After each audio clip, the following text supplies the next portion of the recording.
considering that we had a national holiday this before we came and gave it to the community. I want to offer my sincere condolences to the Dallas family.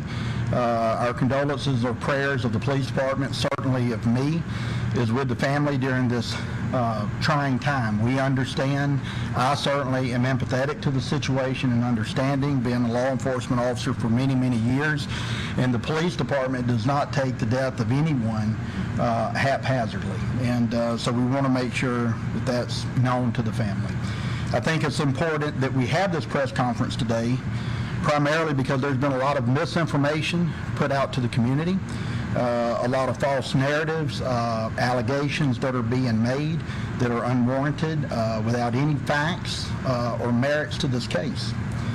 So today we're going to talk just a little bit about the occurrence and how it went down. On Sunday, July the 2nd at approximately 9:46 p.m., Mobile Police Department responded to a 911 call of a burglary in progress at 5413 Carroll Plantation Road, coming from Lot 33. The caller stated that an unknown person was breaking into his trailer, the dogs were making notification, and that he needed the police. When asked to describe the subject, he described the individual that was breaking into the trailer as a black male, known in the area, possibly a homeless individual that was wearing either a red shirt or red shorts. When the call was transferred to the Mobile Police Department dispatch, the caller then advised that the subject that was trying to break into his trailer had subsequently moved down to Lot 27. The officers immediately went to Lot 27, and upon entering the premises between Lot 27 and 28, they encountered two individuals. One of the individuals complied with the officers and gave the officer his identification card. The second individual was identified as Jawan Dallas, who was inside the driver's seat, sitting in the driver's seat of a vehicle. The officers inquired several times for Mr. Dallas's identification card. He continued to evade the question, did not give the identification card to the officers. He was, moving around, a lot of strange movement in the car. He was moving to the back seat with his hands. He was reaching under the vehicle. And these are calls for concerns for safety matters for officers.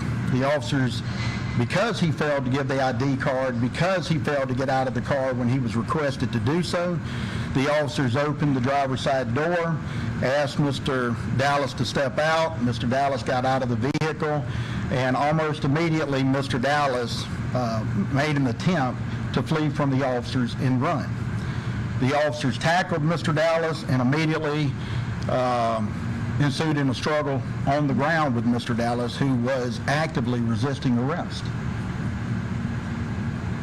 Mr. Dallas, at some point after the officers attempted to tase Mr. Dallas, which was ineffective, did not affect Mr. Dallas, Mr. Dallas was able to grab the taser and effectively tried to take it from the possession of the police officer.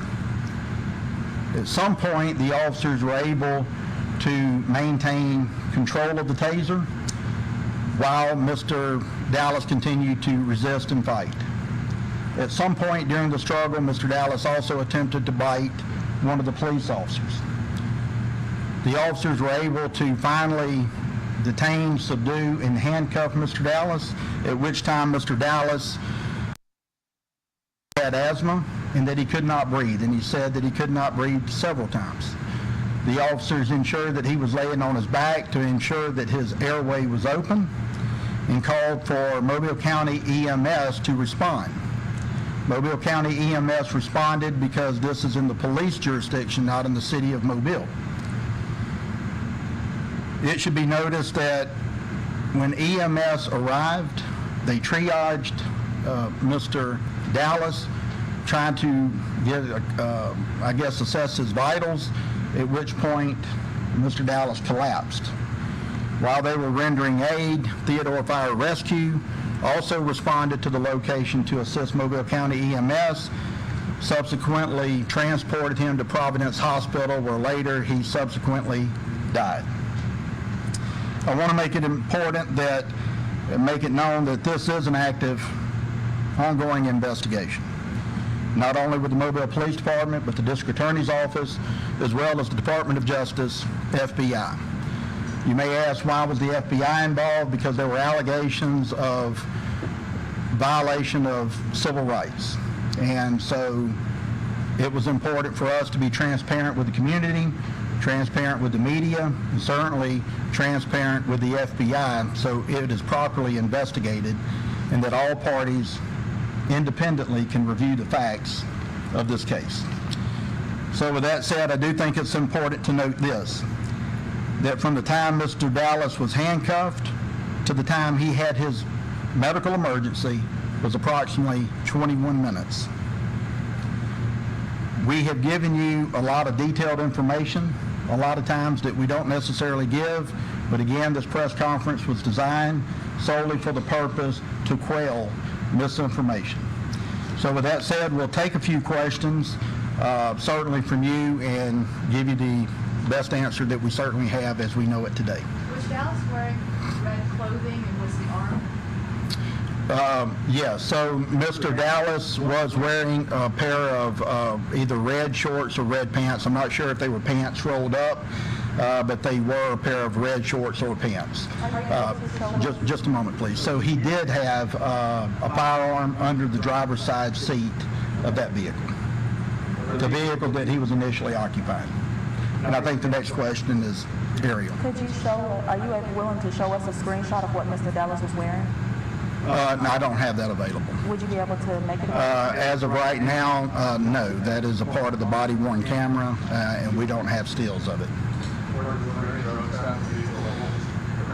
Right. So as it relates to drugs, Mr. Dallas had in his immediate possession what appeared to be crystal methamphetamine and analog marijuana, commonly known as spice. And your second question? So, you know, we're not here to disparage Mr. Dallas, but I do think it's important to note it may give some indication as to why he certainly attempted to flee and fight, but he is a convicted felon.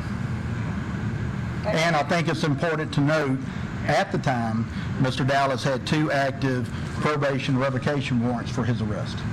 And in terms of the body camera footage, I understand you're also releasing it generally to the public. The family has requested that's something. So the Mobile Police Department certainly has a long-standing policy that we don't release any body-worn camera footage. As you know, that is material evidence for the courts, and we want to make sure that the investigation keeps its integrity, and so I think that you find that at no surprise. Have you seen video? I have seen the video. And how many, were all the officers that were present at the scene, were they recording? Right, so presently at the scene were 2 officers that were involved in the incident. Did that answer your question, Ariel? Were they all recording? Yes, they were all recording. The 2 officers that were involved in the incident with Mr. Dallas were recording. And they were placed on administrative leave, which is standard. How long does that last before they return? Well, it's typically it's 3 days, unless we find some, certainly some mental issues or issues where the officer may not be fit for duty because he's been traumatized by the incident. But understandably so, after the incident, where the officer's regular scheduled off day, and the way their shift works, they'll be off a period of about 6 days, just because between the administrative days that they had and their off days comes out to about 5 or 6 days. Is there use of force been determined to be appropriate with the call that they were on, and did the same officer deploy the taser and each officer deploy their taser? Yeah, so as of now, a lot of that we're trying to determine. As of right now, it only appears that 1 officer deployed the taser, okay? We have not, there is nothing that I have seen that the officer's actions were inconsistent with the use of force policy. However, you have to understand, during an active investigation such as this, There's information still coming in, and so I think it would suffice to say that as of right now, even though it's an active investigation, there's nothing that I have seen at this time that's really inconsistent with the use of force policy. What is the department policy on the use of tasers? Well, it's considered less lethal, and I will make this statement. I think it's important to note that at the moment Mr. Dallas attempted to take the taser from the officers restrained themselves very well and had every right under the policy and under state law to implement deadly force, and they didn't do it. I'm sorry, sir. We haven't updated the autopsy. So I have not got a copy of the official autopsy report. I can tell you simply from this that according to the preliminary, there was no bruising, no contusions, or blunt force trauma to the body of Mr. Dallas. And certainly, we're waiting toxicology, and that's kind of outside our control. Has there been a preliminary cause of death? No, there has not been a declaration of death. How long will the autopsy take? The autopsy, as far as the clinical portion is already been completed, but again, they're completing the toxicology report. As to the preliminary findings, again, they're preliminary. They're not in writing, and I don't have an official report. And you've heard that the allegations that the family's attorney has made, that the officer tased him, and then that he grabbed his heart and fell to the ground, he tased again, and some other witnesses described it as a beating. From what you've seen, there's nothing that indicates that any of that is... Yeah, I gave you the preliminary on the autopsy. There's no bruising, no contusions, or any evidence of blunt force trauma. Several witnesses that claim that the officer was beating on Mr. Dallas that night. All I can go by is what the physical evidence tells me. But you dispute what witnesses are saying happened. Well, I'm not sure what the witnesses are saying. That would require me to know or see every video that everybody and every post has made on social media. I can't respond to that because I simply don't know what the allegations are. I've seen the press conference with the attorney, but as of right now, that's the only thing that I've seen. One eyewitness said that the lawyer citing said that he was 100 yards away at the time of the incident. Is that correct? No, so there may be a little confusion about that. 100 yards away, I don't know how far lot 27 is from lot 33. The caller called the 911 call at lot 33.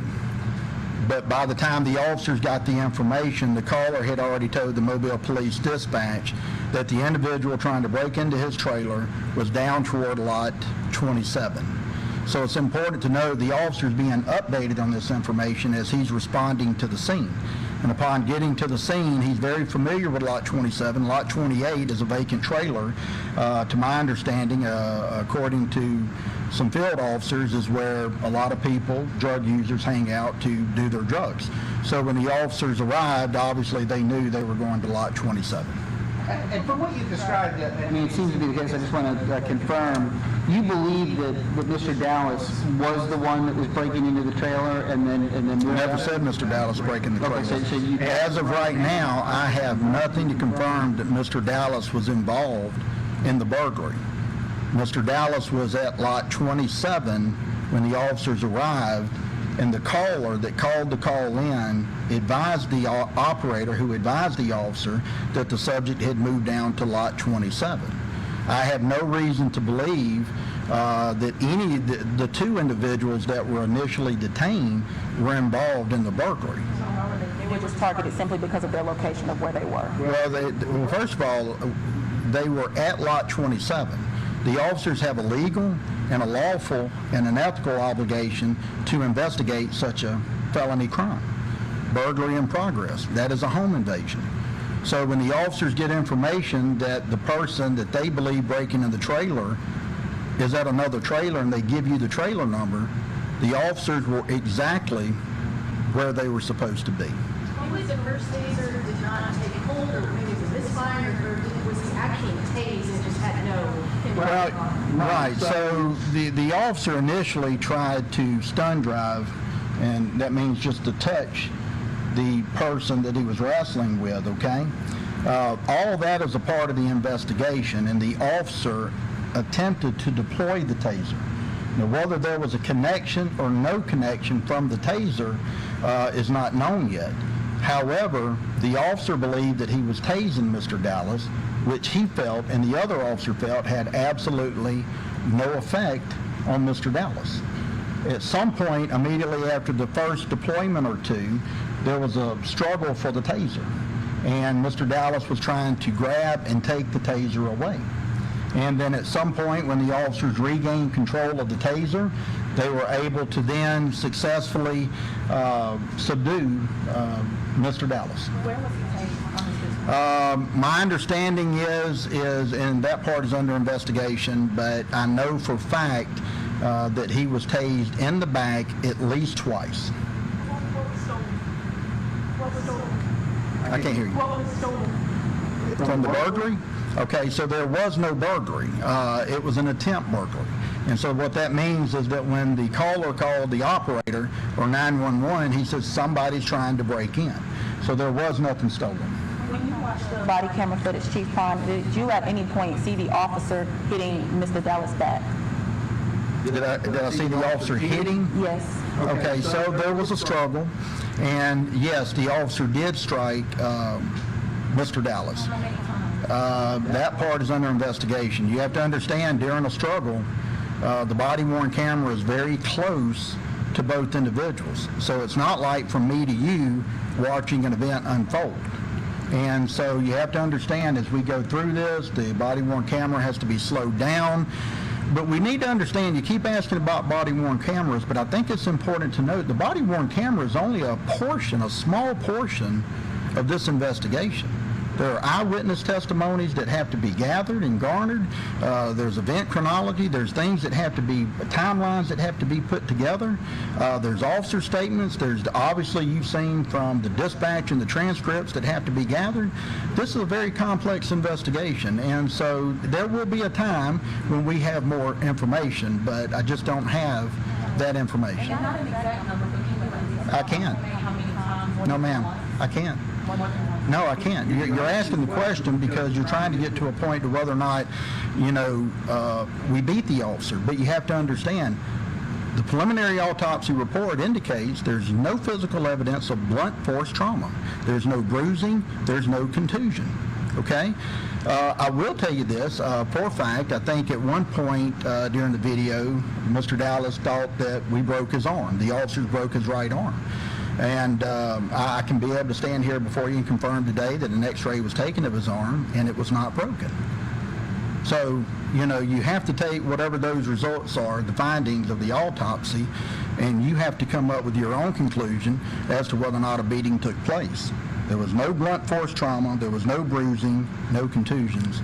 We're simply pending, waiting for the results of a toxicology. And you still don't know at this point whether the taser had anything to do with his death or contributed to his death? All that will be a part of the ultimate investigation, and certainly the toxicology is going to give us a lot more information into what was going on. Are you going to release the officers' names? No, not at this time. Okay. What about their ranks? They are patrol officers.